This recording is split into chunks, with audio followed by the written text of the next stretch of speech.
नमस्कार, इन खबर में आपका स्वागत है। मैं विद्याशंकर तिवारी हूं और बात करेंगे पूर्व विदेश मंत्री सुषमा स्वराज की। चुनाव न लड़ करके सुर्खियों में आई, फिर वो केंद्रीय मंत्रिमंडल में शामिल नहीं हुई। उसके बाद से सवाल उठने लगे थे कि आखिरकार सुषमा स्वराज का भविष्य का एक्शन प्लान क्या होगा, अब वो क्या करेंगी। पहले उन्होंने क्या किया था कि अपना एक्स एमपी का कार्ड बनवाया। एक्स एमपी के कार्ड बनवाने के बाद कुछ सुविधाएं मिलने लगती है, जैसे ट्रेन में यात्रा वगैरह की, और बहुत सारी सुविधाएं हैं, लाइब्रेरी तक पहुंच की जो पार्लियामेंट की है। तो फिर ये सवाल उठ रहे थे कि क्या वो अपना जो बाकी समय है वो पढ़ने लिखने में गुजारेंगी, समाज सेवा में गुजारेंगी, इस तरह की बातें होने लगी थी। इसी बीच में 10 जून को खबर आई कि उनको आंध्र प्रदेश का गवर्नर बनाया जा रहा है और केंद्रीय स्वास्थ्य एवं परिवार कल्याण मंत्री जो डॉक्टर हर्षवर्धन हैं, उन्होंने ट्वीट करके बाकायदा उनको बधाई भी दे दी। जब सुषमा स्वराज को ये बात पता चली तो उन्होंने बाकायदा इसका खंडन किया और कहा कि ऐसा कोई अपॉइंटमेंट नहीं हुआ है। तब डॉक्टर हर्षवर्धन ने अपना ट्वीट हटा लिया था। अब डेवलपमेंट ये हुआ है कि उन्होंने जो अपना 8 सफदरजंग लेन का सरकारी बंगला है उसे खाली कर दिया है और खुद ट्वीट करके ये सूचित किया है कि अब वो इस सरकारी बंगले पे, इस एड्रेस पे अवेलेबल नहीं है, नहीं फ़ोन नंबर पे और नहीं इस मकान पे। इसका मतलब कि वो बंगले को खाली करके अपने निजी मकान में शिफ्ट हो गई हैं।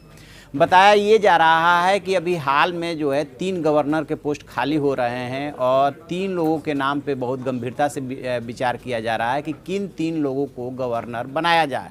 इसमें 2 महिलाओं का नाम सबसे ऊपर है, वो है एक पूर्व स्पीकर सुमित्रा महाजन और दूसरा नाम आ रहा है पूर्व विदेश मंत्री सुषमा स्वराज। इसके अलावा भगत सिंह कोश्यारी, कलराज मिश्र और बहुत सारे बुजुर्ग नेता हैं जिनको आश्वासन दिया गया है कि समय आने पे आपको एडजस्ट किया जाएगा।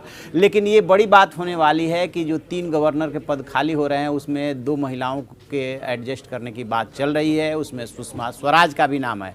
और डॉक्टर हर्षवर्धन चूँकि संघ से जुड़े हुए नेता हैं, कैबिनेट मिनिस्टर हैं, धीर वीर गंभीर उनकी इमेज है, उन्होंने यदि 10 जून को गलतफहमी में या आधी अधूरी सूचना के आधार पर ट्वीट कर दिया था तो इसका मतलब कि कहीं ना कहीं इंटरनल सोर्सेज से उनको जानकारी इस बात की थी कि ऐसा होने वाला है।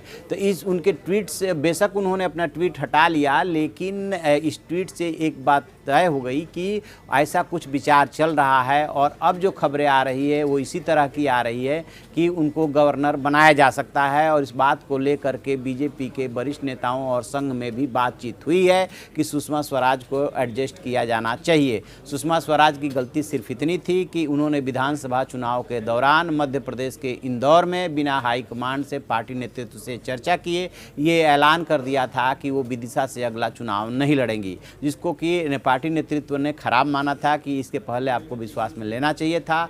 और उनको ये शायद इसके बाद उम्मीद थी कि राज्यसभा में भेजा जाएगा, क्योंकि वो इलेक्टोरल पॉलिटिक्स से अलग हुई थी।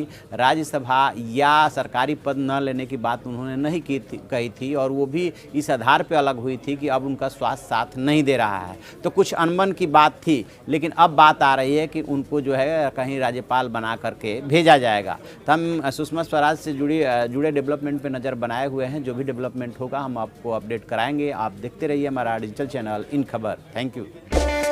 इन खबर चैनल को सब्सक्राइब करें और बेल आइकन दबाना ना भूलें।